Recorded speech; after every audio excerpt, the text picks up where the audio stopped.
my love, my heart, my business partner. I think before we kick off the ladies' room on March 8, people may want to know a little bit about the co-creators. That's you and me, kid. Yes. We met when I was living in New York, and I had heard about the incredible project that you had started called Ascension Magazine. And I had a friend reach out to you on my behalf because when I read it was the first digital platform for Indigenous and culturally diverse women in Australia. I knew I wanted to be a part of it. I wanted to be featured in it, like, truth be told. I got the press release and everything. Man. Oh, did you? Yes, I know, I remember. Oh, man. So talk to me about your baby, about Ascension Magazine. It grew out of frustration. You know what it's like living here in Australia. There's no representation. 2011, still nothing. I was importing magazines from overseas. Crazy. So I thought, let's be the solution to the problem. Let's kick started.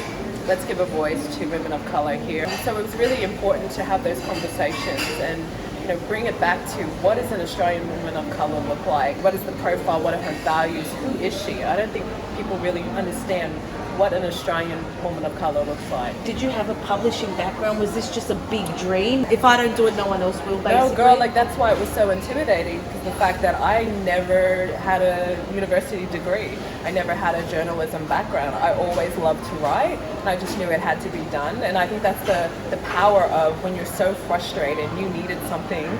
Now you just make it happen. Yeah. There's no point talking about it, just do it. And with the ladies' room, 100%. It's like Ascension Magazine. Yeah. We saw a gap in the market. We're inspired by shows like The View, The Real. Yeah. And we were like, why isn't there something out there in Australia similar to that? And we know a lot of other women feel exactly the same way. So we're very proud to be the first ones out the gate, right? And these are the conversations that we're having around the table with our girlfriends, with our mothers, our nieces. Like, seriously, we're bringing to life what happens behind the scenes. So I reached out to you when I was in the States. Yes. And I read your press release.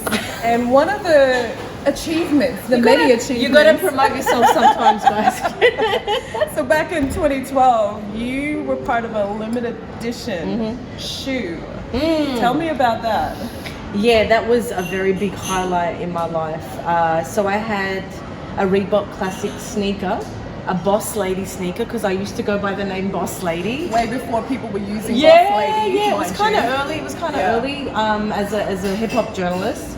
And 2012 was a great time in my life. I'd lived in New York for a number of years. I had come off the success of starting Urban Hits magazine here in Australia, which was to this day, the most popular, highest selling hip hop and R&B magazine in this country. And a friend of mine named Sasha Jenkins, he's this legendary hip hop journalist. He was working with Reebok at the time, and they wanted to relaunch their women's program. And we talked about what makes someone cool, and I said for our generation it's giving back. That's the coolest thing you can do, because we've been so lucky to benefit from people before us. True. And the coolest thing is just being socially aware. And we spoke a lot about different things, and they came back to me and said, we've chosen you as one of 5 women from around the world to design your own sneaker for Reebok, to kick off our women's program again. One of the other beautiful ladies that was chosen is Melody Asani, who is now, she was a designer. She went on to do crazy amount of sneakers for Reebok and amazing stuff she's doing for the Air Jordan brand now. And it was just such an achievement. I went there, I designed it with the design team. I based it on Princess Jasmine. Because for Middle Eastern women, we had to look up to a cartoon character. Especially in 2012, there was no one I was thinking of immediately. So I used to look up and love Princess Jasmine. So the sneaker, I still have a couple of pairs left. It did a run of 1,500. They all sold out. And that was a huge moment. We did launch parties, and it was a great time. So I know that in addition to Ascension Magazine, your work has evolved now onto the screen, onto the small screen, and one day the big screen. Oh yes, absolutely. The first documentary that you conceived, that you saw through from beginning to end, is a very emotional topic, too pretty to be Aboriginal. I was honoured to write an article on it. Yes. I freelance at Channel 10, so did an article on it.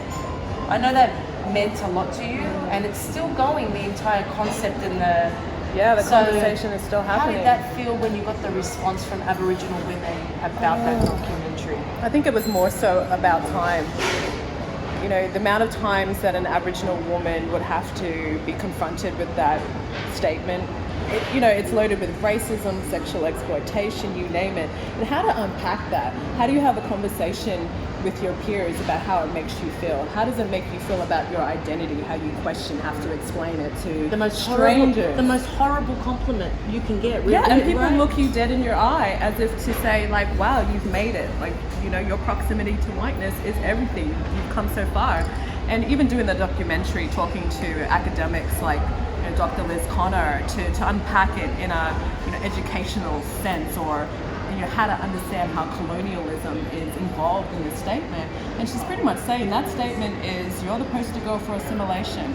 So for me, it was a journey. I mean, having that said to me as an 11-year-old, I think non-Indigenous people could not fathom that happening to their child and how complex it is. And to be here today and it's still happening. Like, I interviewed an elder, 67 years old, and when she experienced it for the first time, she was, I think, around the same age. So for me, it feels like a headway in taking the power back of that conversation and validating our indigeneity. And what does it mean to be Aboriginal? It's how you define it. So I think we've made, a lot of headway. I've seen with the response from young women. Even a custom-made T-shirt that I'm selling to start the conversation, to say, hey, look, did you know? I mean, it arouses like, oh, she's Aboriginal, or what does this mean?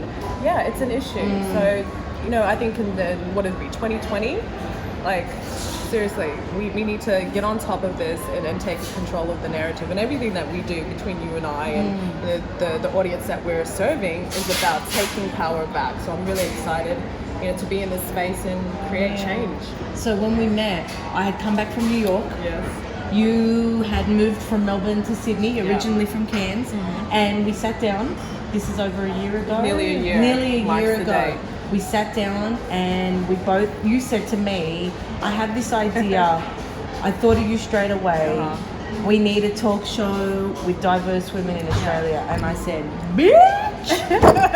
And it's been history ever since. And I don't know if you remember, but when we spoke when you were in New York, I actually sent her a vision board, and it had the reel. Like, I wanted to simulate something the same as the real, and not even knowing back then we were manifesting, or we were having conversations about that informally. For us to have like our universes collide together, to sit down that first day and say, I have this idea, it's the same, and now we're here. And we wanted a concept that showed culturally diverse women from Australia talking not just about race, talking about every topic under the sun, and you're gonna get that. Trust me, nothing is off limits. So So your transition coming from New York, was it 10 years in New York? Yeah. And circumstances have brought you back to Oz, and you're a new mother, new wife. Tell me about that. Like, it happened so fast. Yeah, that's been crazy. So my dream was to live in New York, and I did it for 10 years, and I got very sick. I have something called Crohn's disease. It flared up to the point where I just couldn't manage it anymore. So I was bitter. I was bitter when I came home. I was bitter I've been home almost 4 years now, and I was full of anger and rage, and I was a terrible person to be around. Ask my mother and sister, because I felt so upset that I had to be taken away from the epicenter of my career dream and out from illness, But once I came home and I accepted that I was here, and I embraced what we have, and meeting you again and figuring out what we want to do. And I opened myself up to love, and I met my husband, who's from New York, but I met him here, which is nuts. Girls, it can happen. You never know. On Tinder? I met him on Tinder. Why did I put my shit out? No. It's eventually going to come out. Yes, it is. Yes, so I took a chance. I did things that I never thought I would do. But I met him here, and he's a good egg. he's a great beautiful daughter, Layla. Got my baby girl, Layla, who drives me mad. Mini, but Simone. she's taking after me, so I can't complain. She's almost 2 now, which is nuts. Yeah. And yeah, so I want to share that story with ladies. I want to share that you can be at your lowest point. Like I was literally, when I got here, the doctor said I was on my deathbed. Saw the pictures. You lost so much weight. I was like a shell of yourself. I was a shell of myself, but then with the love of family and our healthcare system, thank God, we got it up and running, and now we're here, and I'm happy and I'm excited, and we're coming for you on March 8, International Women's Day, and you're going to see all of our personalities, our co-hosts, Genevieve, Craig, Vanessa, Ocansey. You're going to get to know all 4 of us. This is only the half of it. Yes. Yeah. So we're ready and we're excited, and it's a journey. Yeah. It's a journey. Thank you, Sasha. I love you. We'll see you soon.